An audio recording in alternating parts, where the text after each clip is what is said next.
For the last 5 years, I feel like I've been allergic to making money.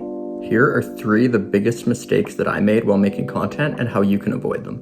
Because now I'm in a position where I'm starting from scratch and I feel like the last 3 years have been wasted. Now that's not completely true because I did learn a lot of skills around content creation and different algorithms for different websites and social medias, but I left a lot of money on the table. And the most frustrating part is looking back, I knew that I needed to do these things and avoid these things, and I didn't do it because I was so locked into my process and I didn't learn. So for a little bit of backstory, 3 years ago, I started a YouTube channel that was Faceless, and I really enjoyed the process and it started to grow.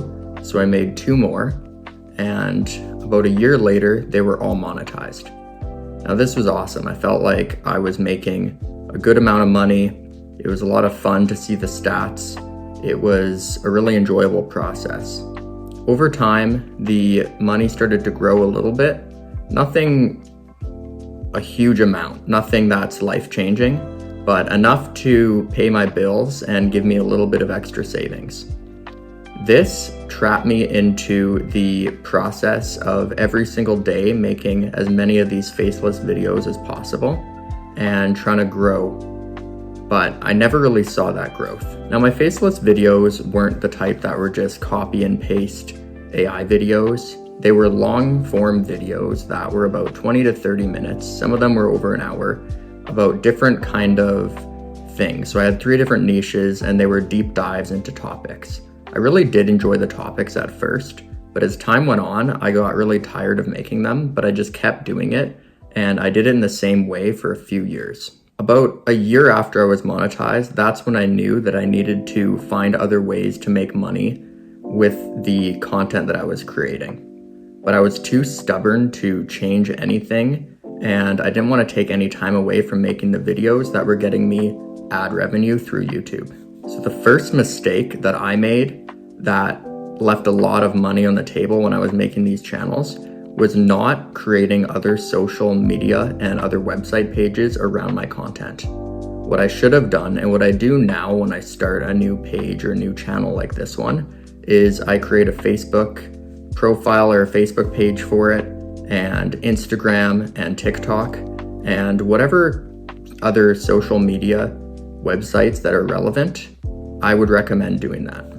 The great thing about this is once you have a piece of content, you can easily schedule it out on all of those platforms in about 30 minutes. I didn't do this until I was taken out of the YouTube partner program, and it left a lot of money on the table in that past 3 years.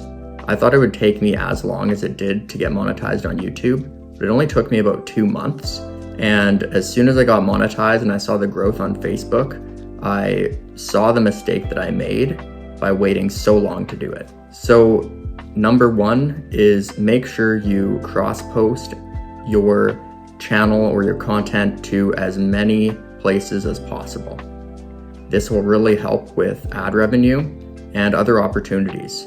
I found that Facebook, I was growing about 10 times faster than I did on YouTube. And it really makes me wonder how many followers I would have on that page and how much money I would be making from it if I started 3 years ago. The second mistake that I made was doing faceless content. Now, this was a great way to get me started.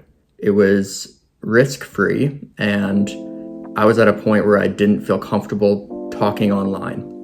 Now, looking back, I really wish that I would have pushed through that and done it anyways, but I stuck to the faceless channels and I lost out on a lot of opportunities in terms of sponsorships and other ways that you can make money. A lot of companies won't do sponsorships for faceless channels. Now, this is something that I didn't realize how lucrative it was until I saw some other creators with a small following talking about the sponsorship deals that they were doing within their niche. And I realized that I don't have those same opportunities as a faceless creator. There are definitely some type of sponsorship opportunities that can come with the faceless channel, but the opportunities when you have your face out there and a personal brand are a lot more lucrative and they come more often than the opportunities with a faceless channel. What I should have done is I should have learned from the channels that I made that were faceless and continued to grow them. But at the same time, I should have also done a personal brand channel like this one, as I was continuing to learn from all of them and apply them where they're relevant. Now, the third way that I made a huge mistake in terms of making money with content is I relied solely on the partner program. And I put all of my eggs in that basket. I didn't have any type of other income. Now, I know that the first point that I went over is not posting on other platforms, but even if you're just posting on one platform, you can monetize it in other ways that isn't just ad revenue. There's ways like affiliate marketing, depending on the niche you're in, that can be extremely lucrative, and there's a lot of good opportunities there. And there's so many other types of ways, like content that people pay for in terms of exclusive stuff, or maybe you're doing educational content or teaching and you have those kind of things where it's subscribers who pay monthly and they get extra videos. Things like that I knew they existed, I just never did because I was scared to change the way that I ran my channels. I got way too excited about the ad revenue from YouTube, and I just locked in on that without seeing any of the other ways that I could do a different style of income through YouTube. I always knew that it was a risk to solely rely on the YouTube ad revenue, but I was too stubborn to change, and that cost me a lot of money in the long run. The positive that I can take from this is because I was demonetized and feel like I'm starting from scratch, I get to do a personal brand, which is something that I've been procrastinating for years. And I thought it'd be really interesting to show the behind the scenes, talk about the failures that I have, the struggles, and a lot of the negative self-talk that comes with creating content or running a business. If you want me to explore any type of these income streams in detail, I would love to do that. I want to start making some videos where I dive into these and test them out. So I would love to hear any thoughts or opinions on that. Thank you for watching, and I'll post another video like this soon.